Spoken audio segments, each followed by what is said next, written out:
ఈరోజు ఆ దేవాదేవుడు మాట్లాడుతూ ఉంటే నేను మెస్మరైజ్ అయిపోయాను. అయ్యా, ఏంటి ఇంత గొప్ప అర్థం ఉందా ఈ వాక్యానికి? తండ్రి నీకు స్తోత్రం అయ్యా అనుకున్నానండి, నిజంగా చెప్తున్నాను. ఆ వాక్యం అలా దర్శించింది నన్ను. ఎక్కడ అంటే మనందరికీ తెలుసు. ఓకే, ఇప్పుడు ప్రశ్నతో స్టార్ట్ చేద్దాం. అదేంటంటే దయచేసి చెప్పాలి, ప్రశ్నకి ప్రతి ఒక్కరు సమాధానం చెప్పాలి ప్లీజ్. ఇన్ని రోజుల నుంచి వాక్యం వింటున్నాం మనం. మోషే దేవుణ్ణి చూశాడా? మోషే దేవుణ్ణి చూశాడు. ఎక్కడ? వాక్యం ఎక్కడుంది? చివరి వరకు చూస్తే మనకు అర్థమవుతుంది. నిర్గమాకాండము 33వ అధ్యాయము. మనందరము వాక్యం చదివే ఉన్నాము కాబట్టి ఓవరాల్గా చెప్తాను, ఎక్కువ టైం లేదు కాబట్టి. మామూలుగా మోషే ఇక్కడ సందర్భం ఏంటంటే ఇజ్రాయెల్ ప్రజల్ని నడిపిస్తూ ఉన్నాడు, ఐగుప్తు నుండి కనానికి నడిపిస్తూ ఉన్నాడు. అయితే ఇజ్రాయెల్ ప్రజలు ఏం చేశారంటే దేవుడి యొక్క వాగ్దానానికి కట్టుబడకుండా, నిబంధనకి కట్టుబడకుండా వారి దగ్గర ఉన్న గోల్డ్ మొత్తం తీసి ఒక విగ్రహాన్ని చేసుకొని ఆ యొక్క దూడని చేసుకొని పూజిస్తుంటే ఆ దేవాతి దేవుడు ఏమన్నాడంటే 33వ అధ్యాయం 4వ వచనంలో, 3వ వచనంలో, మీరు పాలు తేనెలు జాలువారు నేలను చేకొందురు, కానీ నేను మీతో రాను. మీరు తల బిరుసుగల జనులు కనుక నేను కోపించి దారిలోనే మిమ్ము నాశనము చేదునేమో అని పలికెను. చూడండి, భయంకరంగా ఉంది కదా ఇది. ఆ కఠిన మాటలకు, అవునా, దేవుడు కఠినమైన మాటలు మాట్లాడతాడు. ఆ కఠిన మాటలకు ప్రజలు మిగుల చింతించి సొమ్ములు దాల్చుట కూడా మానివేసిరి. ఇంకా వారి ప్రయాణం మొత్తంలో అండి, హోరేబు కొండ నుండి స్టార్ట్ అయినప్పుడు ఇజ్రాయెల్ ప్రజలందరూ కూడా వారి ప్రయాణంలో బంగారం మొత్తం తీసేసి పక్కకు పెట్టేశారు. అయితే ఇది సందర్భం ఇది, ఓకేనా? ఎస్. ఇప్పుడు నిర్గమాకాండం 33వ అధ్యాయము 11వ వచనం దగ్గరికి వస్తే, నరుడు తన మిత్రునితో సంభాషించినట్లే ప్రభువు మోషేతో ముఖాముఖి సంభాషించడి వాడు. వాక్యం కరెక్ట్గా వినాలి, లేదంటే అర్థం కాదు. నరుడు తన మిత్రునితో సంభాషించినట్లే ప్రభువు మోషేతో ముఖాముఖి సంభాషించడు వాడు. ఇక్కడ వాక్యం చాలా స్పష్టంగా చెప్తుంది. ఏమని అంటే, ఒక నరుడు ఏ విధంగా అయితే ఇంకొక నరుడు మిత్రుడితో మాట్లాడతాడో ముఖాముఖిగా, నువ్వు నీ యొక్క స్నేహితులు మిత్రులు ఎవరైనా సరే అండి, ఫోన్లో మాట్లాడుతుంటే ఏమంటాం? ఫోన్లో మాట్లాడుతున్నావు అంటాం, అవునా? ఎస్. అదే మామూలుగా డైరెక్ట్గా వచ్చి మాట్లాడితే ఏమంటాం? ముఖాముఖిగా మేమిద్దరం మాట్లాడుకున్నాం, సంభాషించుకున్నాం అని చెప్తాం. ఇక్కడ ముఖాముఖిగా సంభాషించను అని వాక్యం సెలవిస్తుంది. ఇది ఒక ఆధారం. రెండవది, మనం ఇంకా లోతైన వాక్యానికి వెళ్తే నిర్గమాకాండము 33వ అధ్యాయం 19వ వచనం ఒకసారి చూడండి. 18 నుంచి చదువుతాను నేను. ఇది యూట్యూబ్లో ఉంటుంది వాక్యం కాబట్టి దయచేసి నేను కొంచెం స్పీడ్గా వెళ్ళినా తప్పుగా అనుకోవద్దు. నిర్గమాకాండం 33వ అధ్యాయము 18వ వచనం నుండి. మోషే ప్రభువుతో, నన్ను నీ తేజస్సును చూడ నిమ్ము. చూడండి, ఆ దేవాతి దేవుని మోషే గారు ఏమడుగుతున్నారంటే, నన్ను నీ తేజస్సుని చూడనిమ్ము. తేజస్సు, ఈ వాక్యం గుర్తుపెట్టుకోండి, తేజస్సు. 19వ వచనము, ప్రభు అతనితో, మోషేతో, నా మంచితనమంతయు నీ ఎదుట సాగిపోనిత్తును. ప్రభువు అను నా నామము నీ ఎదుట ఉచ్చరింతును. నేను నా ఇష్టము వచ్చిన వారిని కటాక్షింతును. ఎవని యందు కరికన పడెదనో వానిని నేను కనికరింతును అని పలికెను. చూడండి, ఆ దేవాదేవుడు ఏమంటున్నాడంటే, ఏ వ్యక్తి అయినా నన్ను చూడగలుగుతాడు, ఏ వ్యక్తి అయినా నన్ను చూడలేడు. దానికి కారణం ఏంటంటే నా కనికరము, నా కటాక్షము. ఎవరైనా ఆ దేవాది దేవుని చూడాలి అంటే హృదయ శుద్ధి కలవారు ధన్యులు, వారు దేవుని దర్శింతురు అని మత్తయి సువార్త 5:8 ఎందుకు చెప్తుంది అంటే చూస్తారు అని అర్థం దీనికి. అందుకే 20వ వచనం చదువుతాను చూడండి. ప్రభువు అతనితో, మోషేతో, కానీ నీవు నా ముఖము చూడజాలవు. నన్ను చూస్తావేమో కానీ నా ముఖము, డైరెక్ట్గా నా ముఖము చూడజాలవు. ఎందుకంటే ఏ నరుడు నన్ను చూచి బ్రతకజాలడు. దేవుడికి మోషే అంటే ప్రాణం, నీతి, ఆ యొక్క గొప్ప వినయవంతుడని చాలా చాలా ఇష్టం మోషే అంటే దేవాతి దేవుడికి. అయితే అంటున్నాడు, నువ్వు బ్రతికుండడం నాకు కావాలి మోషే, ఇంకా చాలా ఉంది పరిచర్య, కాబట్టి నా ముఖమును నేను నీకు చూపించాను. ఎందుకంటే బై డిఫాల్ట్ ఏ నరుడైనా దేవుడి యొక్క శక్తిని చూస్తే, దేవుడి యొక్క వెలుగును చూస్తే చచ్చిపోతాడు. కాబట్టి నేను అలా నీకు చూపించట్లేను. అయితే నీకు గ్రేస్ ఉంది, నీకు కృప ఉంది, నేను నీతో ముఖాముఖిగా మాట్లాడుతున్నాను, కానీ నీవు నన్ను డైరెక్ట్గా చూడలేవు. కానీ ఇదిగో ఇట నేను ఒక ప్రక్క స్థలం ఉన్నది, నీవి తావున బండ మీదకెక్కి నిలుచుండుము, నా తేజస్సు నీ ముందుట సాగిపోనప్పుడు నిన్ను ఈ బండ నెరియలో నేను దాచియుంతును, నేను నీ ఎదుట నుండి సాగిపోవు వరకు నిన్ను నా చేతితో కప్పియుంతును. ఈ వాక్యం చదివేటప్పుడు అండి నిజంగా నాకు గూస్ బంప్స్ వచ్చేసినాయి. ఎందుకంటే దేవుడికి ఏంటండి మోషే అంటే ఇంత ప్రేమ, ఇంత ప్రేమ ఉంటుందా దేవుడికి? ఇంత ప్రేమిస్తాడా దేవుడు మనిషిని? ఏమంటాడు అంటే, ఇదిగో మోషే నువ్వు ఇప్పుడు ఏం చేస్తావంటే, నువ్వు నన్ను చూడాలని ఆశపడ్డావయ్యా, అయితే నువ్వు ఇప్పుడు ఏం చేయంటే ఆ బండ నెరియలో దాక్కో, నీ ఎదుటి నుండి నేను సాగిపోతాను, కానీ నిన్ను నా చేతితో కప్పి ఉంచుతాను. ఆమేన్, హల్లెలూయా. ఎంత గొప్ప వాక్యం అండి. అంటే దేవుడు మోషేకి ఎదురు చెప్పట్లేడు, నేను నీకు కనబడకుండా ఉండను, కనబడతాను, కానీ డైరెక్ట్గా నా ముఖమైతే నువ్వు చూడవు, కానీ నేను నీకు కనబడానికి ప్రయత్నిస్తాను, కానీ ఆ వెలుగుని, ఆ తేజస్సుని, ఆ మహిమని, ఆ ప్రకాశాన్ని నువ్వు తట్టుకోలేవు. కాబట్టి నేనేం చేస్తానంటే, నువ్వు బ్రతకడం నాకు కావాలి మోషే, ఇంకా ఈ లోకంలో నువ్వు జీవించాలి కాబట్టి, నా బిడ్డలను నువ్వు నడిపించాలి కాబట్టి నేను నన్ను నీ చేతితో కప్పి ఉంచుతాను. చూడండి, కప్పి ఉంచడం అంటే పరిశుద్ధాత్మకి సాదృశ్యం. హ్యాండ్ ఆఫ్ ద లార్డ్ అంటాం. దేవుడి హస్తం మనకి తోడై ఉంటుంది అని అంటే క్యాథలిక్ టీచింగ్స్ ప్రకారం అర్థం ఏంటంటే పరిశుద్ధాత్మ దేవుడికి గుర్తండి హస్తం అనగా. అంటే ఆ దేవాతి దేవుడు ఇక్కడ పరిశుద్ధాత్మని నీకు ఇదిగో నేను ఒక వాల్గా లేదంటే ఒక కప్పినట్లుగా నేను ఉపయోగిస్తాను అని చెప్తున్నాడు. నా చేతితో నేను నిన్ను కప్పియుంతును, అటు తరువాత నా చేతిని తొలగింతును, నీవు నా ముఖమును దర్శింపజాలవు, కానీ నా వీపు భాగమును మాత్రము కనుగొందువు. ఇది మనం అందరం అనుకుంటాం అంటే కన్ఫ్యూజింగ్గా ఉంది కదా అనుకుంటాం కదా. ఎస్, క్లియర్గా ఉంది వాక్యం, ఏం లేదు.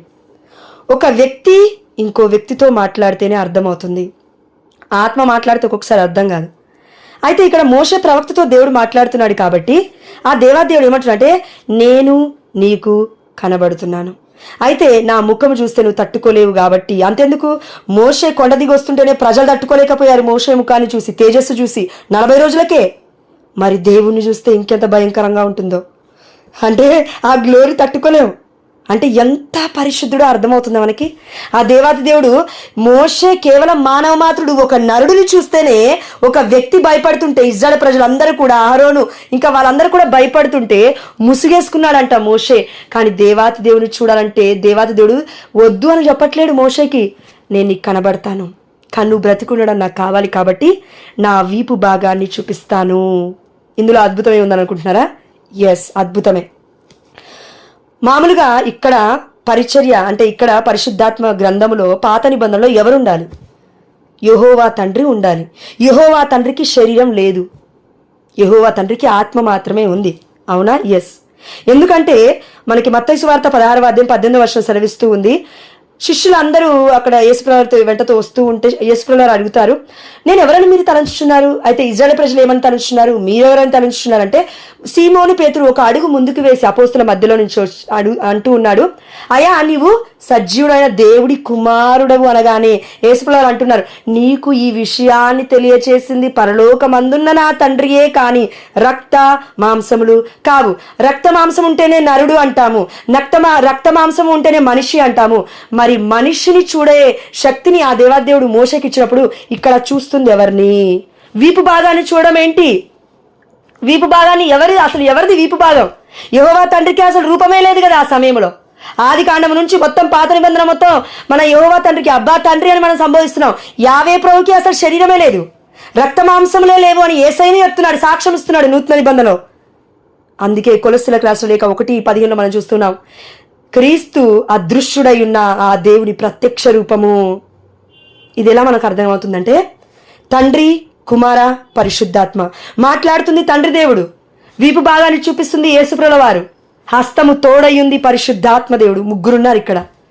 ఇది మనకు అర్థం కావాలంటే ఆది కాండంలో 1:26లో మమ్ము పోలి మావలే మనుష్యుణ్ణి మానవుణ్ణి ఇప్పుడు మేము చేస్తామన్నాడు ఆ దేవాదేవుడు. ఎవరితో మాట్లాడుతున్నాడు? యావే ప్రభు, మనల్ని పోలి చేద్దాం. తండ్రి, కుమార, పరిశుద్ధాత్మ ముగ్గురున్నారు అక్కడ. ఎస్, ఇది మనకి క్లియర్గా అర్థం అవ్వాలంటే ఓన్ లాంగ్వేజ్ వద్దు జోష్న, వాక్యం ఎక్కడన్నా ఉంటే చూపించు అంటే ఎస్, నిర్గమాకాండం 34వ అధ్యాయము 6వ వచనం ఒక్కసారి చూడండి. నిర్గమాకాండము 34వ అధ్యాయం 6వ వచనము, ప్రభువు మోషే ముందుగా సాగిపోవచ్చు ఇట్లు ప్రకటించను. చూడండి, ప్రభువు మోషే ముందుగా సాగిపోవచ్చు. ఇక్కడ ఎవరున్నారు? ప్రభువు మోషే ముందుగా సాగిపోవచ్చు ఇట్లు ప్రకటించను. ఒకటి, ప్రభు రిపీట్ అయిందా? ప్రభువు ఆయన కరుణామయుడు, దయాపరుడనైన దేవుడు, సులభముగా కోపవడువాడు కాదు, స్థిరమైన ప్రేమయందు విశ్వాసమందు అనంతుడు. ఇప్పుడే మనం కొన్ని వాక్యాల ముందే చూసాం. యావే ప్రభు మాట్లాడిన మాటలు కఠినంగా ఉన్నాయి ప్రజలకి. కానీ ఇక్కడ దేవుడి వాక్యం సెలవిస్తుంది, ప్రభువు చెప్తున్నాడు మళ్ళా ఆయన కరుణామయుడు. అంటే ముగ్గురు ప్రభువులు ఉన్నారు ఇక్కడ. మొదటిది ప్రభువు మాట్లాడుతున్నాడు, మోషే ముందుకు సాగిపోతూ ప్రకటిస్తూ ఉన్నాడు. రెండో వచనంలో అంటే దాని కంటిన్యూషన్ లో 2 సార్లు ప్రభు అని సంబోధిస్తున్నాడు దేవుడి యొక్క వాక్యం. ప్రభు అనగా తండ్రి, కుమార, పరిశుద్ధాత్మ. ఇది మనం ఎలా అర్థం చేసుకోవచ్చు అంటే యెషయా గ్రంథం 6వ అధ్యాయంలో హోలీ హోలీ హోలీ అని ఉంటుంది. పవిత్రుడు పవిత్రుడు పవిత్రుడు 3. అంటే దానికి అర్థం ఏంటి? తండ్రి, కుమార, పరిశుద్ధాత్మ. దర్శన గ్రంథంలో 19వ అధ్యాయం అనుకుంటాను, లేదంటే 4-5 అధ్యాయంలో ఉంటుంది. అక్కడ హోలీ హోలీ హోలీ, పవిత్రుడు పవిత్రుడు మీరే పవిత్రుడు. అంటే ఏంటి? 3 సార్లు ఉంది. అంటే ఏంటి? తండ్రి, కుమార, పరిశుద్ధాత్మ. ఎక్కడి నుంచి ఉన్నారు వీళ్ళంటే ఆది కాండం నుంచే ఉన్నారు. మానవ స్వరూపము, నరుడి స్వరూపము యేసుప్రభువు వారు ధరించి ఉన్నారు ఆల్రెడీ. మరి అదేంటి? కొత్త నిబంధనలో వచ్చిన మనకు తెలుస్తుంది కదా. పాత నిబంధన మొత్తం అలా లేదు కదా. అంటే it is wisdom of God. దేవుడి యొక్క జ్ఞానం మనకి కావాలి. కాబట్టి ఆ దేవాదేవుడు ఈరోజు మనకి ఒక గొప్ప విషయాలు రివీల్ చేస్తాడు. అదేంటంటే తండ్రి, కుమారుడు, పరిశుద్ధాత్మదేవుడు ఒకే రీతిగా ఆది కాండము నుండి ఉన్నారు. అందుకే పరిశుద్ధాత్మ లేడు అని కాదు కానివ్వండి, పరిశుద్ధాత్మ దేవుడు ఉన్నాడు కానీ వ్యక్తపరుచుకోలేదు. ఇప్పుడు నేను ఉన్నాను, గ్రూప్లో జాయిన్ అవ్వగానే వాక్యం స్టార్ట్ చేయగానే సరిపోతుందా? కొత్తగా అనుకుంటే చెప్పాలి కదా. పలానా ఫర్ ఎగ్జాంపుల్ కుసుమ అక్క మొన్న జాయిన్ అయింది, కొత్తగా కుసుమ అక్క జాయిన్ అయింది అని ప్రణీత అక్క ఇంట్రొడ్యూస్ చేసింది. అలా you should introduce yourself or some other should introduce you, right? దేవుణ్ణి అదేవిధంగా మనకి ఎవరో ఒకరు పరిచయం చేయాలి. పరిశుద్ధాత్మ దేవుడు పరిచయం చేస్తున్నాడు. ప్రతి వాక్యం కూడా పరిశుద్ధమైన గ్రంథమునందలి ఏ వాక్యం కూడా మానవుల యొక్క సంకల్పము చేత కాదు, దేవాతి దేవుడి యొక్క సంకల్పం చేత మాత్రమే జనించి ఉన్నది అని మనం చూసాము. పేతురు రాసిన లేఖ 1-2 అధ్యాయంలో ఉంటుంది. అంటే మనకి కనులు తెరవబడాలండి. ఎందుకు మనము ఇది తెలుసుకోవాలంటే truth will make you free, set us free. అంటే ఆ యొక్క సత్యము మనల్ని స్వతంత్రులు చేస్తుంది. ఏదైనా కొత్త విషయాన్ని మనం నేర్చుకున్నప్పుడు అమ్మో నాకు బైబిల్లో ఈ అంశం తెలుసు అనే ఆనందంతో మనం ఉప్పొంగిపోతాం. అది మనకి తెలియకుండానే జరిగిపోతుంది హృదయంలో. ఎప్పుడైతే మనం దేవుడి వాక్యం చదువుతూ ఉంటామో, దేవుడు అంటే ఇష్టపడుతూ ఉంటామో, దేవుడు అంటే ప్రేమిస్తూ ఉంటామో, ఒక కొత్త అంశాన్ని మనం తెలుసుకున్నప్పుడు ఆనందిస్తూ ఉంటాం. అందుకే మనం అందరము ఈ సమయంలో ఆనందించడానికి కారణం పరిశుద్ధాత్మదేవుడి యొక్క వాక్యాన్ని వివరించడం. కాబట్టి ప్రభువు ప్రకటిస్తూ ఉన్నాడు, ప్రభువు ఆయన కరుణామయుడు, దయాపరుడు. కరుణామయుడు ఎవరు? యేసుప్రభువారు. దయామయుడు ఎవరు? యేసుప్రభువారు. కల్వరిగిరిలో కరుణామయుడి గురించి కదా ప్రకటించబడింది. ఎస్, కాబట్టి యేసుప్రభువారి గురించి చెప్తూ ఉన్నాడు. అంటే తండ్రి, కుమార, పరిశుద్ధాత్మ ముగ్గురు మేము ఒక్కరమే, మా స్వభావం ఒకటే, మేము ముగ్గురం ఉన్నాము అని వారుగానే ప్రకటించుకుంటున్నారు వాక్య రూపంలో. అందుకే వ్యక్తపరుచుకున్నది ఎప్పుడు అంటే కొత్త నిబంధన వచ్చేసరికి ప్రవచనాలు మొత్తము కూడా సంపూర్ణమునర్చబడ్డాయి కొత్త నిబంధనలో. ఇక్కడ మనకి సంపూర్ణంగా కనబడుతున్నాడు యేసుప్రభువు వారు. ఇది మనము ముందున్న వాక్యాలలో ధ్యానించుకుందాం. అదేవిధంగా ఈ సమయంలో మోషే దేవుని చూశాడా అంటే ఎస్, చూశాడు. బైబిల్ ఓవరాల్గా తీసుకుంటే చూశాడు. నిర్గమకాండం 33వ అధ్యాయం మాత్రమే చదివి చూశాడు అని అనుకోవద్దు. ఎక్కడ చూశాడు ఒకసారి చూద్దామా? ఎస్, మనకి ఒక్క నిమిషం. కొత్త నిబంధనలో మత్తయి సువార్త 17వ అధ్యాయం. ఈ నెల ఎల్లుండి 6వ తారీఖున దివ్య రూప ధారణ పండుగ మహోత్సవాన్ని మనం కొనియాడుతుంది మన కన్నదలి అని కథోలిక శ్రీ సభ. అసలు అక్కడ ఏం జరిగింది? దేవాతి దేవుణ్ణి మోషే కొండ మీద కలుసుకుంటూ ఉన్నాడు. ఆ కొండ పేరేంటి? హోరేబు పర్వతము. అవునా? ఎస్, ఇది గుర్తుపెట్టుకోవాలి. ఇక్కడ తాబోరు పర్వతము. తాబోరు పర్వతం పైన ఏం జరుగుతుందంటే దివ్య రూప ధారణలో ఎవరు కనబడుతున్నారు? యేసుప్రభువు వారు వెలిగిపోతూ ఉన్నాడు. పేతురు, యాకోబు, యోహానులు పడిపోయారు ఆ వెలుగును చూసి. అదే సమయంలో మోషే, ఏలియాలు ముచ్చటిస్తూ ఉన్నారు. మోషే గురించి మనం ఇప్పుడు తెలుసుకున్నాం, అయిపోయింది. ఏలియా ముచ్చటించడం ఏంటి? ఏలియా గురించి ఇంకెక్కడైనా ఉందా అని మనం కరెక్ట్గా వాక్యం చూస్తే ఎస్, ఏలియా కూడా ఇదే అనుభవం గుండా వెళ్ళాడు. రాజుల మొదటి గ్రంథం 19వ అధ్యాయము 9వ వచనం ఒకసారి చూడండి. అప్పుడు ప్రభువాని ఏలియా నీవెక్కడా, ఏమి చేయుచున్నావు అని ప్రశ్నించాడు. ఈ సందర్భం ఏంటంటే ఏలియా పరిగెడుతూ ఉన్నాడు, హెజబేలు నాది చంపేస్తుంది అనేసి భయపడి ప్రవక్తల్ని మొత్తం చంపేస్తూ ఉన్నారు. ఆ సమయంలో దేవుడి యొక్క నిజమైన వాక్యాన్ని బోధిస్తూ ఉన్నందుకు, దేవుడి యొక్క ప్రవక్తలను, దేవుడి యొక్క సేవకులు మనం ప్రకటిస్తున్నందుకు చంపేస్తున్న సమయంలో ఈ ఏలియా శక్తివంతంగా ఉన్నాడు ఆ సమయంలో, ఆ కాలంలో. కాబట్టి నన్ను కూడా ఎక్కడ చంపేస్తారని పరిగెడుతూ ఉన్నారు పాపం ఏలియా గారు. పరిగెడుతున్న సమయంలో ఆ దేవాదేవుడు ఏమంటున్నాడు చూడండి. అప్పుడు ప్రభువు వాణి స్వరము, వాణి స్వరము అని అర్థము. కానీ మోషేతో మాట్లాడింది ముఖాముఖిగా దేవుడు మాట్లాడాడు. కానీ ఏలియాతో మాట్లాడుతుంది స్వరము మాత్రమే. ఇది అర్థం చేసుకోవాలి మనం. ఎందుకు ఏలియాతో దేవుడు స్వరం మాత్రమే వినిపిస్తున్నాడు? మోషేకి ఎందుకు ముఖాముఖిగా కనబడ్డాడంటే, మోషే అడిగాడు ప్రియమైన బిడ్డ 33:18లో, అయ్యా నేను నీ తేజస్సు చూడాలి. అడుగు, పొందుకుంటావు ప్రియమైన బిడ్డ, అది ఏదైనా సరే. కానీ అనవసరమైన కాదు, అద్భుతమైన విషయాలు అడుగు, ఆధ్యాత్మికమైన విషయాలు అడుగు. అయ్యా నేను నిన్ను ప్రేమించాలి, ప్రేమించే కృపణ దయచేయి. అయ్యా నేను నిన్ను వెతకాలి, నువ్వు నాకు దొరుకుతా అన్నావు తండ్రి, దొరుకునాయనా. ఎందుకంటే దేవుడు దొరికితే చాలండి ధన్యంలో మనం. ఇక దేవుడు దొరికితే ఆస్తులు వస్తాయి, పాస్తులు వస్తాయి, జాబులు వస్తాయి, what ever you want God will give you. But we need wisdom of God. అది ఇవ్వడానికి కూడా దేవాది దేవుడు కొన్ని విషయాలు ఆలస్యం చేసినా, లేదంటే మన మంచికి కాకపోయినా ఒకసారి చేయడు, లేదంటే డిలే చేస్తాడు. అది మన మంచికే ప్రియమైన బిడ్డ. చాలాసార్లు అక్క వాళ్ళు వాక్యం చెప్పారు కదా. ఎస్, ఎవరో ఒకరు ఫ్లైట్లో వెళ్తూ ఉన్నప్పుడు ఒక ఆయనకి లేట్ అయిపోయి, ఫ్లైట్లో అది లేట్ అయిపోయి ఆయన క్యాన్సిల్ అయిపోయి అక్కడ కూర్చున్నప్పుడు ఆ ఫ్లైట్ తీరా చూస్తే క్రాష్ అయిపోయింది ఆకాశంలో. ఆ ఒక్క వ్యక్తే బ్రతికాడు. ఎందుకు? ప్రార్థన చేసుకుని బయలుదేరాడు కాబట్టి. అదేవిధంగా నేను ఆ జీవితంలో ఎన్నో ఉంటాయమ్మా. కానీ దేవుడి పైన ఆధారం ఎలా ఉండాలంటే గుడ్డిగా నమ్మాలి.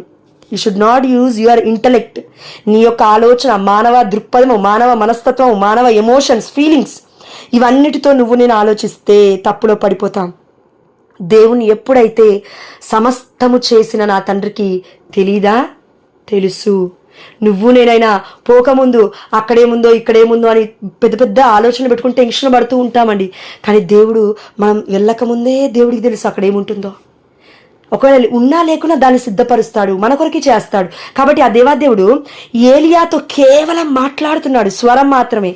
కానీ మోషేతో ముఖాముఖిగా ఎదురుపడి మాట్లాడుతున్నాడు. ఎందుకు? దీనికి కారణం ఏమిటి? మోషే ప్రార్థన చేశాడు. అయ్యా నువ్వు నాకు కనబడవా? నీ తేజస్సు నాకు చూపించవా? ఎంత గొప్ప ప్రార్థన ఇది. కానీ ఏలియా ఏమంటున్నాడు తెలుసా? అయ్యో నేను భయపడిపోతున్నాను, అయ్యో నేను నిన్నొక్కనే కొలుస్తుంది కదయ్యా, అయ్యో నా జీవితం ఏంటయ్యా ఇలా చేసావు, నిన్ను మాత్రమే నేను ప్రార్థించా కదయ్యా. సాకుల ప్రార్థన. కొంచెం కరెక్ట్గా మాట్లాడితే ఇది ఒక సాకు ప్రార్థనలా కనబడుతుందండి. మీరు చదవండి ఒకసారి రాజుల మొదటి గ్రంథం 19 అండి. అలా అని ఏలియా అంటే నాకు చాలా ఇష్టం అండి. అలా అనట్లే, నేను వాక్య ప్రకారం చదివితే చూడండి 10వ వచనం మనం కంటిన్యూ చేస్తే, ఇజ్రాయేల్ ప్రజలు నీవు చేసిన ఒడంబడికను మీరిరి. ఇప్పుడు ఏలియా ఏం చెప్తున్నా అంటే, నేను ఎందుకు ఇంత భయపడుతున్నా అంటే, ఇజ్రాయేల్ ప్రజలు నీతో చేసుకున్న నిబంధన మొత్తం మీరేశారు. అయితే నా తప్పేం లేదు, నా తప్పేం లేదయ్యా. ఇజ్రాయేల్ ప్రజలు అలా ఉన్నారు, తన మీద వేసుకోకుండా. ఇజ్రాయేల్ ప్రజలు తప్పులు చేశారంటే, అయ్యా నాతో పాటు రాయ్యా పర్లేదు అని మోషేలాగా అడగలేదండి. ఏలియా గారు ఎక్కడ కొంచెం అంటే మన మోషే కంటే కొంచెం కింద లెవెల్లో ఉన్నారంటే, ఈవెన్ మోషేకి ఏలియాకి దేవాతి దేవుడు దర్శనం ఇచ్చా అక్కడ కనబడ్డాడు కదా, తాబోరు పర్వతం పైన కనబడ్డాడంటే గొప్ప విషయమే. అది దివ్య జీవులతో ఆ దేవాతి దేవుడు కనబడ్డాడంటే, యేసుప్రభుల వారు మానవ స్వరూపుడు. ఇది మర్చిపోద్దు. పరలోకంలో కనబడలేదు యేసుప్రభుల వారు, మనం అందరం అలా అనుకోద్దు. పరలోకంలో యేసుప్రభుల వారు కనబడట్లేడు మోషే ఏలియాకి. ఈ భూలోకంలో తాబోరు పర్వతం మీద పేతురు, యాకోబు, యోహానుల మధ్యలో సాక్షులుగా కనబడుతూ ఉన్నాడు ఆ దేవాతి దేవుడు. వస్త్రములు మెరుస్తున్నాయి అంటే ఒక మానవుడికి కనబడుతున్నాడు. అందుకే మోషే గారు, ఏలియా గారు యేసుప్రభుల వారు చనిపోక ముందు దర్శనమిచ్చారు. అంటే ఈ మానవ లోకంలోనే చూశారు వాళ్ళు. ఎందుకు? యేసుప్రభుల వారు ఎప్పుడైతే మరణించారో అప్పుడు పరలోక రాజ్యం తెరవబడి ఉంది, అప్పటి వరకు మూసివేయబడి ఉంది. యేసుప్రభుల వారి యొక్క క్రూసిఫిక్స్, ప్యాషన్ ఆఫ్ క్రైస్ట్, శ్రమల ద్వారా పరలోక రాజ్యం విప్పబడి ఉంది, అప్పటి వరకు మూసివేయబడింది. ఎలా? మొదటి ఆదాము చేసిన తప్పుడు పాపపు కార్యముల వల్ల ఈ మానవ లోకం వల్ల పరలోక రాజ్యము మూసివేయబడి ఉంది. ఎప్పుడైతే యేసుప్రభుల వారు తన యొక్క స్లీవలో కొలస్సీలకు రాసిన లేఖ 2వ అధ్యాయం 15వ వచనం అనుకుంటాను, యేసుక్రీస్తు స్లీవ పాదముల క్రింద అధిపతులను అధికారులను నిరాయుధులను చేసెను. ఆమేన్. అంటే అన్ని లోకాలు కూడా యేసుప్రభుల పాదాల దగ్గర మొత్తము కూడా ఓడిపోయాయి. అందుకే పరలోక రాజ్యం విప్పబడి ఉంది. అందుకే మనం దర్శన గ్రంథంలో చూస్తాం, ఎవరు ఈ ముద్రని విప్పుతారు, ఎవరు వస్తారు అంటుంటే ఇదిగో గొర్రెపిల్ల వస్తూ ఉంది, వధింపబడిన గొర్రెపిల్ల ముద్రని విప్పుతుందని మనం చూస్తున్నాం. అంటే ఏంటి? పరలోక రాజ్యపుని ఓపెన్ చేస్తూ ఉన్నాడు యేసుప్రభువు వారు. ఈ సమయంలో మనం అందరం గుర్తుపెట్టుకోవాల్సింది ఏంటంటే, దేవుడు దర్శనం ఇవ్వాలనుకుంటే ఎవరికైనా దర్శనం ఇస్తాడు. కానీ కటాక్షం ఉండాలి, కరుణ ఉండాలి, దేవుడి కనికరం ఉండాలి. మోషే దానికి నోచుకున్నాడు. ఎందుకంటే అడిగి అడిగి అడిగి పొందుకున్నాడు. కానీ ఏలియా 24 గంటలు తనలో ఉన్న లోపం చూస్తున్నాడు, భయపడుతున్నాడు. ప్రవక్త వచ్చి చంపేస్తాడని భయపడుతున్నాడు, లేదంటే ఇజ్రాయెల్ ప్రజలు నిబంధన కోల్పోయారని భయపడుతున్నాడే. కానీ అయ్యా అని మోషే వాళ్ళని మొరపెట్టలేకపోయాడు. అయ్యా నీ ప్రజల్ని మన్నించు, అయ్యా నువ్వు నన్ను క్షమించు అని, నీ యొక్క సాన్నిధ్యము నా దగ్గర నుంచి తీసేయకు అని మోషే వాళ్ళే అడగలేదు. అందుకే నిర్గమకాండం 33:14లో ఆ దేవాతి దేవుని మోషే అంటున్నాడు, నువ్వు నన్ను పేరు పెట్టి పిలిచా అన్నావు, నాతో వస్తాను, నువ్వు నాకు ప్రమాణం చేశావు, ఇప్పుడేంటి మధ్యలో విడిచిపెడతా అంటున్నావు అని ఒక నరుడితో మాట్లాడినట్టుగా మాట్లాడుతున్నారు మోషే గారు దేవుడితో. కానీ ఏలియా యొక్క మాటలు ఇలా లేవు, ఇక్కడ భయపడుతూ ఉన్నాడు ప్రియమైన బిడ్డ. అందుకే చూడండి 11వ వచనం చూడండి ఏలియా గురించి. ప్రభువు ఏలియాతో నీవు కొండ మీదికి ఎక్కిపోయి అచట నా ముందట నిలబడుము. నీవు కొండ మీదికి ఎక్కిపోయి, ఇక్కడ ఏ కొండ? హోరేబు కొండ. మోషే ఎక్కడికి వెళ్ళాడు? హోరేబు కొండ. అక్కడ హోరేబు పర్వతమే, ఇక్కడ హోరేబు పర్వతమే, కానీ కాలాలు వేరు కాబట్టి. ఎస్. దాని తర్వాత అటు పిమ్మట 12వ వచనము, అటు పిమ్మట 11వ వచనంలో ఏలియా కొండపైకి ఎక్కగా ప్రభు అతన్ని ముందట సాగిపోయేను. కంటిన్యూషన్ చూడండి, సాగిపోయాను. సేమ్ మోషేకి ఎలా సాగిపోతున్నాడు అలా సాగిపోతున్నాడు. కానీ అప్పుడు పెనుగాలి వీచి కొండను బ్రద్దలు చీల్చి రాళ్లను ముక్కలు ముక్కలుగా చేసెను, అయినను ప్రభు ఆ గాలిలో ప్రత్యక్షము కాలేదు. కంపారిజన్, టైపాలజీ చూడండి ఒక్కసారి. మోషేతో మాట్లాడుతున్నప్పుడు అక్కడ నన్ను చూస్తావు అని చెప్పి ఉన్నాడు దేవుడు. కానీ ఇక్కడ ఏలియా గారితో చెప్తున్నప్పుడు ప్రత్యక్షము కాలేదు దేవుడు. డైరెక్ట్గా ఉంది ఇక్కడ వాక్యం. అటు తర్వాత భూకంపము కలిగెను, అయినను ప్రభు ఆ భూకంపములో ప్రత్యక్షము కాలేదు. 12వ వచనము, అటు పిమ్మట నిప్పు కనిపించను, అయినను ప్రభు ఆ నిప్పులో ప్రత్యక్షమే కాలేదు. ఆ పిమ్మట నిమ్మలముగా మాట్లాడు ఒక స్వరము వినిపించను. చూడండి, ఈ యొక్క లోకంలో ఎంతోమంది బిడ్డలు దేవుని తెలుసుకున్న తర్వాత 2 ప్రార్థనలు. ఒకటి మోషే వలె చేసే ప్రార్థన, అయ్యా నేను నిన్ను చూడాలి. ఏలియా వలె వాళ్ళు చూస్తున్నారు, వీళ్ళు చూస్తున్నారు, ఇంకెవరో చూస్తున్నారు, నేను నిన్ను చూడట్లేదు, లేదా ఇజ్రాయెల్ ప్రజలు ఇలా అవుతారు, ఇది కాదు ప్రార్థన. ఏలియా జస్ట్ స్వరాన్ని విలగడి. ఇది కూడా గొప్ప అద్భుతమే అండి. స్వరం వినడం అది మామూలు విషయం కాదు. ఎందుకంటే సమూయేలు ప్రవక్త ఏమన్నాడు? ఆనతిమ్ము ప్రభు నీ దాసుడు ఆలకించునే ఉన్నాడు. సమూయేలు 1వ గ్రంథం 3వ అధ్యాయం 10వ వచనంలో. ఇక్కడ ఏలియా స్వరాన్ని వింటున్నాడు, దేవుడి స్వరాన్ని. కానీ మోషే దేవుని చూసేశాడు. ఎందుకంట? దేవుడి కనికరం అలా ఉంది. ప్రియమైన బిడ్డ, ఈ లోకంలో ఎన్ని రోజులు బ్రతుకుతామో తెలీదు, ఎప్పుడు మనం చనిపోతామో మనకు తెలీదు. ఆలోపైన దేవాతి దేవుని నేను అనుభవించాలనన్నా కోరుకుందాం, కనీసం చూడకపోయినా పర్లేదు. ఓకే, మోషేనే దేవుడు అన్నాడంటే నువ్వు నన్ను చూడలేవు, లేదంటే ఏలియాతో అన్నాడంటే కష్టము, మీరు నన్ను చూసి బ్రతకలేరు అన్నారంటే ఆ దేవాతి దేవుడు తప్పక మనము బ్రతుకున్నప్పుడైతే చూపించలేడని అర్థం.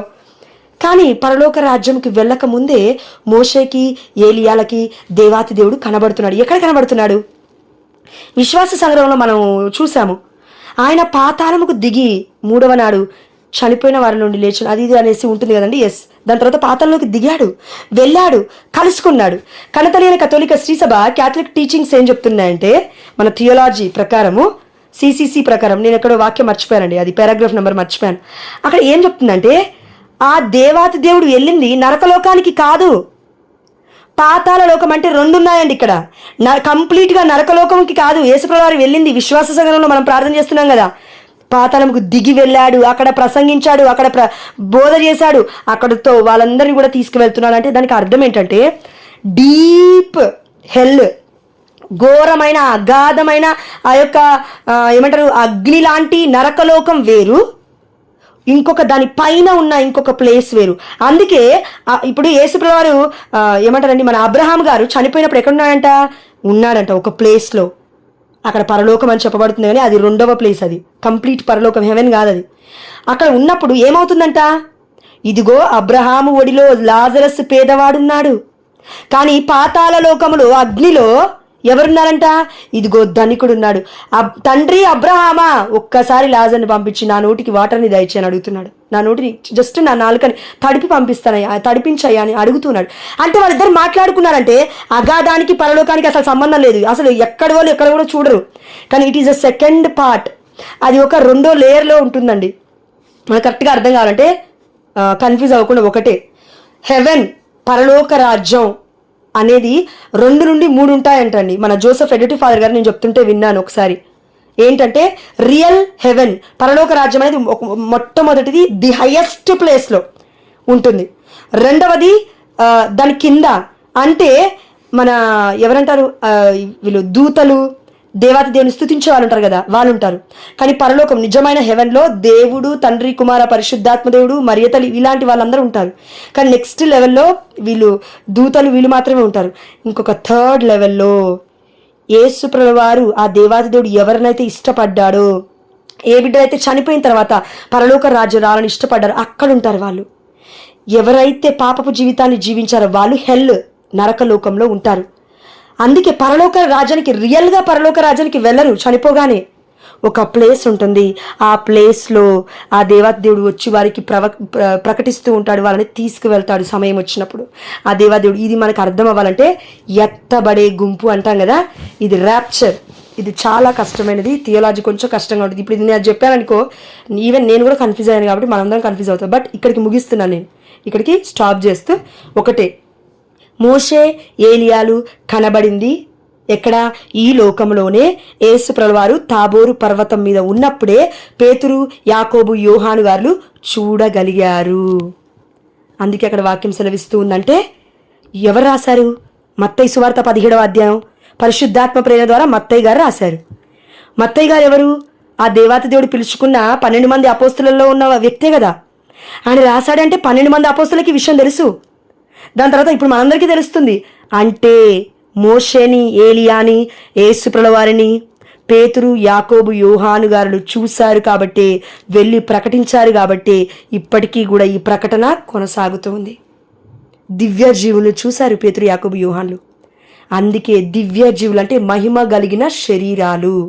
దివ్య రూప ధారణలో వాళ్ళు చూసింది ఎవరిని అంటే యేసు ప్రభువారిని కాదు, యేసు ప్రభువారి యొక్క రూపంలో ఉన్న తండ్రి యెహోవాని. తండ్రి, కుమార, పరిశుద్ధాత్మ దేవుని ఒకేసారి, ముగ్గురిని ఒకేసారి చూశారు. అందుకే ఇక్కడ వాక్యం సెలవిస్తుంది చూడండి, నిర్గమాకాండము 33వ అధ్యాయం 9వ వచనం ఒకసారి చూడండి. అతడు గుడారమున అడుగిడగనే, ఎవరు, మోషే, మేఘ స్తంభము దిగి వచ్చి గుడారము గుమ్మమున నిలిచెడిది. మేఘ స్తంభము, దేవుడి తేజస్సు దిగొస్తూ ఉందంట ఆ యొక్క గుడారం మీద. గుడారంలో ఏముంది, దివ్య మందసం ఉంది, దేవుడి సన్నిధి ఉంది. అదేవిధంగా నిర్గమాకాండము 40వ అధ్యాయం 34వ వచనం ఒకసారి చూడండి. మేఘము సమావేశపు గుడారమును కప్పివేసెను, ప్రభువు తేజస్సు దానిని నింపివేసెను. ఇది గుర్తుపెట్టుకున్నారా? నిర్గమాకాండము మోషే గారు ఏమడిగారు, అయ్యా నేను నీ తేజస్సు చూడాలని అడిగాడు, ప్రార్థన చేశాడు. ఇక్కడ ఆ దేవాతి దేవుడు తేజస్సు కనబడుతుంది. ఏ రూపంలో అంట, ఇదిగో మేఘము సమావేశపు గుడారమును కప్పివేసెను, మేఘము కప్పివేసింది, ప్రభు తేజస్సు దాన్ని నింపివేసెను.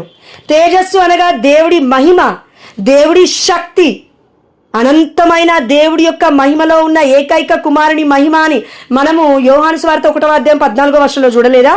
యేసు ప్రభువారి దేవుడి యొక్క మహిమ. అదేవిధంగా దివ్య రూప ధారణ మత్తయి సువార్త 17వ అధ్యాయం మనం చూస్తూ ఉన్నాము. 6 దినములు గడిచిన పిమ్మట యేసు పేతురును, యాకోబును, అతని సోదరుడు యోహానును తన వెంట తీసుకొని ఒక ఉన్నత పర్వతమునకు వెళ్ళెను. అచ్చట వారి ఎదుట యేసు రూపాంతరము చెందెను. ఆమేన్, హల్లెలూయా. ఆయన వస్త్రములు వెలుగు వలె తెల్లగా నయ్యెను. ఎక్కడుందండి మరి మేఘం గురించి అంటే చూడండి 5వ వచనం. అంతలో ఒక కాంతివంతమైన మేఘము వారిని ఆవరించెను. అప్పుడు అదిగో ఆ మేఘము నుండి, ఈయన నా ప్రియమైన కుమారుడు, ఈయనను గూర్చి నేను ఆనందభరితుడినైతిని అని యెహోవా తండ్రి యేసుప్రభుల వారి గురించి చెప్తూ ఉన్నాడు.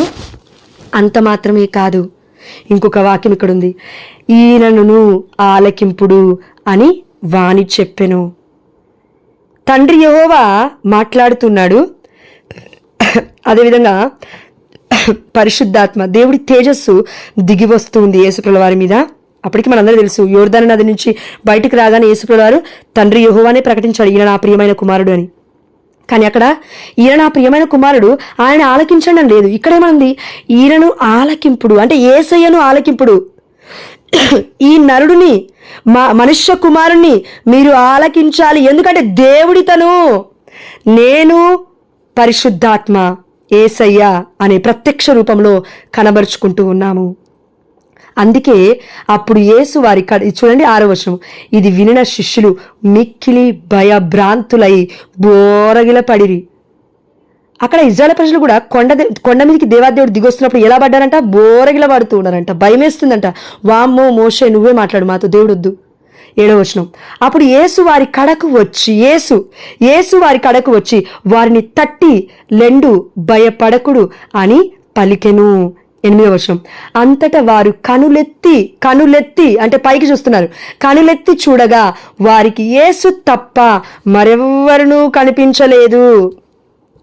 కాబట్టి మనందరికీ కూడా ఆ దేవాదేవుడు ఎంత గొప్ప విషయాన్ని చెప్పాడంటే, తండ్రి కుమార పరిశుద్ధాత్మ యేసుప్రభులో గుప్తమై ఉన్నారు. ఇది కరెక్ట్గా మనకు అర్థం కావాలంటే, జోష్నాని ఇప్పుడు నేనున్నానండి అంటే దేవుడితో కంపేర్ చేసుకోవట్లేదు, జస్ట్ అర్థం అవ్వడానికి. జోష్నాని ఇప్పుడు నేనున్నాను. జోష్న అనగానే మనకేం గుర్తొస్తుంది, ఒక రూపం గుర్తొస్తుంది, ఏదో ఒక ఆకారంలో అయితే ఉంది, దేవుడు సృష్టించిన ఆకారంలో. అయితే ఇప్పుడు ఆ ఆకారంలో ఎవరున్నారంటే, మట్టి ఉంది, ఆ దేవాదేవుడు చేసిన మట్టి రూపంలో ఉన్న మనిషి ఒక ఆమె ఉంది. ఆమెలో బ్రతుకుందంటే ఆత్మ ఉంది. ఆదికాండం 2వ అధ్యాయం 7వ వచనంలో ఆత్మను ఊదాడు దేవుడు, ఊపిరిని ఊదాడు, ఆత్మతో జీవము గలవాడయ్యాడు. అవునా మానవుడు? ఎస్.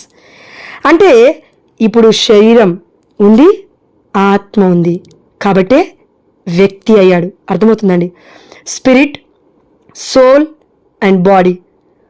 ఒక వ్యక్తి యొక్క ఆత్మ శరీరాన్ని బట్టే మనం ఏమంటామంటే వ్యక్తి అంటాం. ఇప్పుడు ఫర్ ఎగ్జాంపుల్ మనిషి అన్నామనుకో, ఒక మనిషిలో ఏముంటాయి, ఒక వ్యక్తి శరీరం ఉంటుంది, ఆత్మ ఉంటుంది. ఆత్మ ఒకవేళ విడిపోయింది అనుకోని చచ్చిపోతాడు, డెడ్ బాడీ అవుతుంది, అది బాడీ అవ్వదు అప్పుడు. అంటే విడిచిపోతున్నది ఆత్మ ఒక వ్యక్తి నుండి, అవునా, చనిపోతే. అయితే శరీరం అలానే ఉంటుంది. కానీ ఈ రెండు కలిపేసరికి ఏమంటున్నామంటే స్పిరిట్ ఆఫ్ గాడ్ అంటున్నాం, అంటే పరిశుద్ధాత్మ. ఇది మనకు అర్థం కావాలంటే ఒకటి చెప్తాను. లూకాసు వార్త 1వ అధ్యాయం 35వ వచనంలో మనం చూసాం కదా, సర్వోన్నతుని శక్తి నిన్ను ఆవరించును, పవిత్రాత్మ నీపై వేంచేయును, పవిత్ర శిశువుకి నీవు జన్మనిస్తావు. ముగ్గురు కనబడుతున్నారు ఇక్కడ, తండ్రి కనబడుతున్నాడు, పరిశుద్ధాత్మ దేవుడు కనబడుతున్నాడు, పవిత్ర శిశువు కనబడుతున్నాడు. అంటే మరియ తల్లి గర్భంలో ఉంది ఎవరు? యేసుప్రభుల వారు. కానీ అమ్మ మరియ తల్లి మీదకి ఏం దిగొస్తుంది? దేవుడి తేజస్సు అనబడిన ఏలిన వారి యొక్క సర్వశక్తుడి యొక్క తేజస్సు, దేవుడి యొక్క తేజస్సు దిగి వస్తూ ఉంది. అదేవిధంగా పరిశుద్ధాత్మ అమ్మలో లీనమైపోతూ ఉన్నాడు. అందుకే అండి పరిశుద్ధమైన గ్రంథంలో మనం ఎక్కడా చూసినా ఈ మిరాకిల్ లేదు కానివ్వండి, పాత నిబంధన నుండి కొత్త నిబంధన వరకు ఒకే దగ్గర దేవుడు తను తానుగా వ్యక్తపరచుకున్నది ఎక్కడ? ముగ్గురు వ్యక్తులుగా, ఒకే నేచర్, ఒకే స్వభావముతో. అంటే మరియ తల్లిలోనే తండ్రి కుమార పరిశుద్ధాత్మ ముగ్గురు ఒకే దగ్గర ఉన్నారు. అందుకే ఎలిజబెత్కి ఎందుకు అంత బ్లెస్సింగ్ వచ్చింది, పునీతురాలు ఎందుకు అయ్యింది, బప్తిస్మా యోహాన్ గారు ఎందుకు దేవుడు మార్గం సిద్ధం చేయడానికి అంత గొప్ప వ్యక్తిగా ఉన్నాడు అంటే, ఇదిగో తండ్రి కుమార పరిశుద్ధాత్మని పొందుకున్నారు వాళ్ళు. దేవుడే దిగొచ్చాడు, తండ్రి కుమార పరిశుద్ధాత్మ దేవులు కదిలి వాళ్ళ ఇంటికి వచ్చారు. మరియ తల్లి ఒక రూపములో తల్లి మోసుకొని వెళ్తుంది దేవుడి యొక్క సాన్నిధ్యము. అందుకే నిర్గమకాండం 33వ అధ్యాయం 14వ వచనము, ఇదిగో మోషే అంటున్నాడు, నీ సన్నిధితో నువ్వు నాతో వస్తే తప్ప నేను ఈ ఇజ్రాయేల్ ప్రజలను తీసుకొని నేను అక్కడికి కనానికి వెళ్ళనని చెప్తున్నాడు. అనగానే దేవుడు ఏమంటున్నాడు, మోషే సరే, నేను నా సాన్నిధ్యముతో నేను నీ వెంట వచ్చేదను, నీకు విశ్రాంతిని దయచేదును. సాన్నిధ్యం అనగా అప్పుడు ఆనాడు ఆ యొక్క గుడారం, లైక్ దివ్య మందసం. ఇప్పుడు కొత్త నిబంధనలో సాన్నిధ్యం అనగా అమ్మ మరియ తల్లి దివ్య మందసం. అందుకే దివ్య మందసం అనగానే మనకి ఒక్కరు కాదండి గుర్తొచ్చేది, మరియ తల్లి. అంటే తండ్రి కుమార పరిశుద్ధాత్మలో మరియ తల్లిని మనం చూడగలగాలి. ఎందుకు అనంటే ఇప్పుడు ఆ టెబర్నకల్ ఇలా ఉన్నప్పుడు మనం ఏం చూస్తున్నాం, బయట భాగాన్ని చూస్తూ ఉన్నాం. లోపల ఫాదర్లు తీసి ఇలా పెడుతూ ఉంటారు దివ్య మందసంలో, అవునా? యేసు ప్రభువారి యొక్క శరీరం వైట్ కలర్ అప్పం తీసి ఓపెన్ చేస్తున్నప్పుడు మీకేం గుర్తు రావట్లేదా? దివ్య మందసం ఏం గుర్తు రావట్లేదా? గర్భము, తల్లి గర్భం అది. అందుకే దర్శన గ్రంథం 12వ అధ్యాయం మనం చూస్తూ ఉన్నాము. సూర్యుడే ఆమె వస్త్రములు, చంద్రుడే ఆమె పాదముల క్రింద ఉండెను, నిండు చూలాలు మునుగుతున్నది అని ఉంది అక్కడ వాక్యం. ఇంకొక విషయం, మెస్మరైజింగ్ విషయం ఏంటంటే మత్తయి సువార్త 17వ అధ్యాయంలో అచ్చట వారి ఎదుట యేసు రూపాంతరము చెందెను. అంతరంగము నుండి ఆ దేవాదేవుడు ఏదైతే మనకు చూపించాలనుకుంటాడో మొత్తం రూపం కంప్లీట్గా మారిపోయింది. Transfiguration is different, transformation is different. మనం ఇంత ముందుకు అనుకుందాం, హృదయ పరివర్తనం వేరు, రూపాంతరం వేరండి. దేవుడికి కావాల్సింది రూపాంతరం, హృదయ పరివర్తనం కాదు. తనకు తానుగా నేను దేవుణ్ణి అని ప్రకటించుకున్నాడు యేసుప్రభువారు. ఎస్ అప్పుడు ఏం జరుగుతుందంట? ఆయన ముఖము సూర్యుని వలె ప్రకాశించెను, ఆయన వస్త్రములు వెలుగు వలె తెల్లగానాయను. ఇదే వాక్యం దర్శన గ్రంథం 12వ అధ్యాయం చూస్తున్నాం. మరియ తల్లి ఒక స్త్రీ దర్శనం ఇచ్చెను, ఆమె వస్త్రములు, సూర్యుడే ఆమె వస్త్రములు, చంద్రుడే ఆమె పాదముల క్రింద ఉండేది. ఎగ్జాక్ట్గా యేసుప్రభువారు రూపాంతరం ఎలా చూపిస్తున్నాడు ఆ దేవదేవుడు, అమ్మ మరియ తల్లి పరలోక రాజ్యంలో దర్శన రూపంలో యోహాను గారు చూస్తూ ఉన్నారు. అందుకే ఈరోజు ఆ దేవాదేవుడు మనందరికీ ఏం చెప్తున్నా అంటే, I am the living God now and for ever and ever, past present future. అందుకే ఆ దేవదేవుడు ఒక్క మాట అన్నాడు. ఏమన్నాడంటే, నేను నిన్న నేడు రేపు ఒకే రీతిగా ఉన్నాను, నాలో మార్పు లేదు. అందుకే ఆది కాండం నుండి దర్శన గ్రంథమే కాదండి, ఆ దేవాదేవుడు బైబిల్ పుట్టక ముందే ఉన్నాడు. యేసుప్రభువారు పుట్టిన తర్వాత బైబిల్ వచ్చిందా? బైబిల్ పుట్టిన తర్వాత యేసుప్రభువారు వచ్చారా? యేసుప్రభువారు వచ్చి అన్ని ప్రకటించి అయిపోయిన తర్వాత శిష్యులకి చెప్పి, యేసుప్రభువారు మరణించిన తర్వాత పరిశుద్ధాత్మను పంపించిన తర్వాత ప్రకటించడం మొదలుపెట్టారు. అంటే యేసుప్రభువారు చనిపోయిన తర్వాత ఆల్మోస్ట్ నాకు తెలిసి ఒక 30 నుండి 40 ఏళ్ళు పట్టింది కావచ్చండి ఈ యొక్క పరిచర్య బయటికి వచ్చి అనేక మంది బిడ్డలు నమ్మడానికి. ఎందుకంటే అప్పుడున్న వాళ్ళు చూశారు యేసుప్రభువారిని. ఒక్కటి ఆలోచించండి అక్క, అందరూ కేవలం మన వాక్యం అర్థం చేసుకొని చెప్తేనే ఒక్కొక్కసారి మన విశ్వాసం ఇంత పెరుగుతుంది కదా. మరి పక్కనే ఉన్న వ్యక్తి నిజంగా నువ్వు నేను దేవుని చూస్తే ఏమంటాం మనం? నేను చూశాను, పిచ్చిదాని ఏం మాట్లాడుతున్నా, నాకు తెలుసు దేవుడు, నాకు తెలుసు, నేను పట్టుకున్నాను, నేను సృజించాను, నేను ఆయనతో కలిసి తిన్నాను, కూర్చున్నాను, నేను ఆయన కౌగిలించుకున్నాను, ఆయన ఒడిలో కూర్చున్నాను, నా తండ్రి అని ఏ విధంగా అయితే ఇప్పుడు మనము చూడకనే విశ్వసించి విశ్వాసులుగా మనం ప్రకటిస్తున్నామో ఈ ప్రపంచంలో, అదేవిధంగా ఆనాడు శిష్యులు చచ్చిపోవడానికి కూడా సిద్ధపడ్డారంటే బలమైన కారణం దేవుడు. యేసయ్యను చూశారు, వాళ్ళు దేవుళ్లాగా చూశారు. అందుకే ఆ దేవాదేవుడు దివ్య రూపధారణ అంటే ఒక్కటి చెప్తానక్క లాస్ట్లో. ఇప్పుడు బొంత పురుగు ఉంది, బొంత పురుగుని ఏమంటాం? ఒక ట్రాన్స్ఫార్మ్ అంటే ఒక మార్పు మాత్రమే బొంత పురుగులో జరుగుతున్నది ఆ ప్రక్రియ. కానీ సీతాకొక చిలుక అయిన తర్వాత ఎంత అందంగా ఉంటుంది అది సీతాకొక చిలుకగా మారడానికి ముందు ఎన్నో కొన్ని మార్పులు ఉన్నాయి, అది తప్పక మార్పు చెందాలి. కానీ బొంత పురుగుని మనం ఎవరం పట్టుకోము, చీ అనిపిస్తూ ఉంటుంది. కానీ సీతాకొక చిలుకని పట్టుకొని చిన్నపిల్లల మీద పెట్టుకొని ఆడుకుంటాం కూడా మనం. అదేవిధంగా దేవాతి దేవుడి గురించి అర్థం కాకముందు మనకి ఇలానే ఉంటుంది. ఎక్కడో ఉన్నాడు దేవుడు, పరలోక రాజ్యంలో ఉన్నాడంట, పాతాళ లోకంకి వెళ్తున్నాడంట, విశ్వాసంగా చదువుతున్నాం, ఇంకెక్కడో ఉన్నాడండి, మాకెందుకు? సీతాకొక చిలుకని పట్టుకుంటున్నావు కదా. దేవుడి సృష్టి ఇంత బాగుంటే అన్నిటిని చేసినా ఇంకా దేవుడు ఇంకెంత గొప్పగుంటాడు. కాబట్టి ఆ దేవాదేవుడు మన అందరికి చెప్తున్నాడు, నేను ఉన్నవాడను. మోషేతో చెప్పాను ఆనాడు, ఇదిగో మోషే నేను ఉన్నవాడనని చెప్పు వెళ్ళి నువ్వు ఫరోతో. అయితే యేసుప్రభువారు ఏమంటున్నారంటే, నేనే మార్గము, నేనే సత్యము, నేనే జీవము, నేను ఉన్నవాడను. ఇమ్మానుయేలు అనగా దేవుడు మనతో ఉన్నాడు. కాబట్టి ఇవన్నీ హూ ఐయామ్ అంటే నేను ఉన్నవాడను అని అర్థం. ఉన్నవాడను అంటే ఎప్పుడు ఉంటాడు? కొత్త నిబంధనలో మాత్రమే ఉంటాడా? ప్రవక్తల గ్రంథాల్లో మాత్రమే ఉంటాడా? లేదు, ఆది పుట్టక ముందు నేను ఉన్నాను. అందుకే యోహాను సువార్తలో మనం చూసాము, ఆయన దేవుడి యొక్క ఏకైక మహిమ. ఆయన అబ్రహాము పుట్టక ముందే ఉన్నాడు. యూదులతో దేవుడు చెప్పట్లేడా? అబ్రహాము పుట్టక ముందే ఉన్నాడు. మన బప్తిస్మ యోహాను గారు అన్నారు, నేను ఆయన పాదరక్షణ మోయటకు కూడా యోగ్యుడిని, కానీ ఆయన నాకంటే ముందే ఉన్నాడు. అదేంటి మరియ తల్లి గర్భం ధరించింది, 6 monthsలో యోహాను గారు ఉన్నారు, అయినప్పటికీ నాకంటే ముందు ఉన్నాడని ఏంటి అర్థం? అది దేవుడు యేసయ్య కంప్లీట్గా మానవుడు, కంప్లీట్గా దేవుడు. ఇది మనం తెలుసుకున్నప్పుడు మన విశ్వాసం బలపడుతుంది. అప్పుడు నాకు నా దేవుడికి అమ్మ అగాధమంత లోతుంది, నా ప్రార్థన దేవుడికి అర్థం కాదేమో అనుకోకు. దేవుడు నీ దగ్గర నా దగ్గరే ఉన్నాడు. స్లీవలోనే మరణించాడు. స్లీవను చూడు, శక్తి ఉంది స్లీవలో. యేసయ్య మరణంలో చాలా గొప్ప మర్మాలున్నాయి. కాబట్టి ఆ దేవాతి దేవుడికి సమస్త ఘనత మహిమ ప్రభావములు చెల్లిస్తూ ఆ దేవుడు మనందరికీ ఒకటి చెప్తున్నాడు, ఈరోజు మన విశ్వాసం బలపడింది. ఈ విశ్వాసం బలపడమే కాదు, అనేక మంది బిడ్డలకి ఆశీర్వకరంగా అవ్వాలి అంటే ఇది మనం మర్చిపోవద్దు. ప్లీజ్ వాక్యం చదవాలి. చదువుతూ మెడిటేట్ చేస్తూ మోషే వల్ల ఈరోజు మనం అడుగుదాం, అయ్యా నిన్ను చూసే భాగ్యాన్ని మాకు ఇస్తావా? కనీసం తేజస్సు, లేదంటే కనీసం నీ వీపు భాగం. చూడండి, మనకి ప్రపంచానికి మొత్తం కూడా యేసుప్రభుల వారి వీపు భాగం చూడలేదు స్లీవలో. ఎందుకు? వీపు భాగం అట్టుంది, ఇటు లేదు. యేసుప్రభుల వారి యొక్క పంచగాయాలు కనబడుతున్నాయి. కానీ ఒక పునీతురాలు అడిగిందంట, అయ్యా నేను పంచగాయాలు చూశాను, కానీ నీ వీపు భాగం గాయాలు చూడాలనుంది అని అడిగితే, ఎన్ని లోతైన గాయాలు తండ్రి అంటే 5546+ అని చెప్పాడంటే యేసుప్రభుల. వీపు భాగాన్ని చూసిన పునీతురాలు, పేరు తెలియదు నాకు. అదేవిధంగా మోషే ఈ ప్రపంచం మొత్తం దేవుని చూడాలనుకుంది, కానీ మోషే కనీసం చూడాలనుకున్నాడు కాబట్టి దేవుడు కనీసం వీపు భాగాన్ని చూపించాడు. ఒక్కటే అండి, వీపు భాగం ఏంటి, దేవుని చూడడం ఏంటి? ఇంకా దేవుని చూసినట్టే. వీపు భాగం ఏంటి, ముందేంటి వెనకేంటి, ఇంకా దేవుని చూసినట్టే.